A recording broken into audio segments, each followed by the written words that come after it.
শুক্রবার মানে স্পেশাল একটা দিন, মজার মজার খাবার-দাবার, সবার সাথে সময় কাটানো। আর বাহিরে যেহেতু কয়েকদিন থেকে এসেছি, এখন বাসায় এসে মজার মজার খাবার খাবো। তো যাই হোক, হ্যালো এভরিওয়ান, আসসালামু আলাইকুম। আপনারা সবাই কেমন আছেন? আশা করছি সবাই ভালো আছেন। আমার গলার ভয়েস শুনে হয়তো বুঝতেই পারতেছেন আমি কেমন আছি। তো যাই হোক, সবাই আমার জন্য দোয়া করবেন।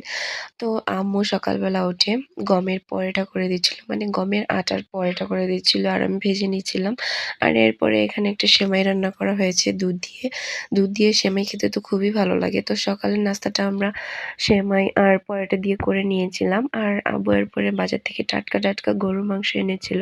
মাংসটা এতটা ফ্রেশ ছিল, আর সাথে কলিজাও ছিল। কলিজা ভুনা তো আমার অনেক পছন্দ। আর এখানে আম্মু টাটকা মাংস একদম হাতে মাখিয়ে সব ধরনের মশলা দিয়ে বসিয়ে দিয়েছে। আর মাটির চুলার রান্না তো একদমই অসাধারণ।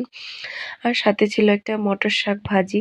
কয়েকদিন আগে একটা পোস্ট করেছিলাম, সবাইকে বলেছিলাম এটা কী শাক, কেউই বলতে পারতেছিল না। তো সেই শাকটাই ছিল এখানে, মটর শাক বলে এটাকে আমাদের এলাকায়। তো যাই হোক, গরুর মাংসের পানিটা শুকিয়ে আসলে এরপরে আমি কষিয়ে নিচ্ছিলাম, আম্মুকে একটু হেল্প করার চেষ্টা করতেছিলাম। আর মাটির চুলার গরুর মাংস রান্না হোক বা ভর্তা ভাত হোক, খেতে কিন্তু অনেক মজা। আর সাথে সিম ভাজিও করে নিয়েছে। ফাইনালি গরুর মাংসের কালারটা দেখতে পাচ্ছেন, অসাধারণ হয়েছে।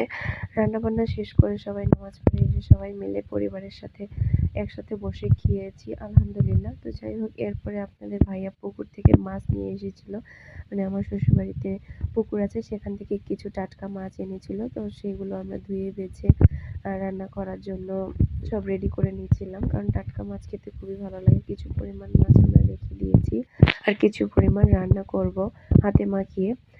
পেঁয়াজ মরিচ সব ধরনের মশলা দিয়ে, টমেটো, আমরা এভাবে হাতে মাখিয়ে মাছ রান্না করি যখন টাটকা থাকে। আর যখন ফ্রিজে থাকে সেটা আলাদাভাবে রান্না করা হয়। সব ধরনের মশলা মাখিয়ে ঝোলের জন্য পানি দিয়ে আম্মু এখানে বসিয়ে দিয়েছে। এখনই তো কালারটা অসাধারণ হয়েছে। আর এরপরে আমি একটু ঢাকনা খুলে দেখতেছিলাম মাছের কি অবস্থা। তো যাই হোক, মাখো মাখো ঝোল রেখে মাছটা নামিয়ে নিয়েছে আম্মু।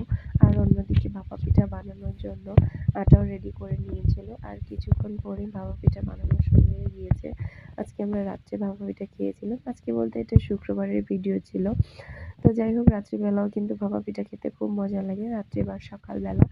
তো সবাই মিলে যেহেতু শুক্রবারে বাসায় ছিল, তাই আমরা ভাবলাম যে রাত্রেই আমরা সবাই খাওয়া দাওয়া করি। তো ভাপা পিঠা বানানো হয়ে গেলে এরপর আমরা খেজুর গুড় দিয়ে প্রথমে ভাপা পিঠাটা খেয়ে নিই, সবাই একসাথে খেয়েছি। তো আজকের ভিডিওটি এ পর্যন্তই। সবাই ভালো থাকবেন, সুস্থ থাকবেন। আল্লাহ হাফেজ।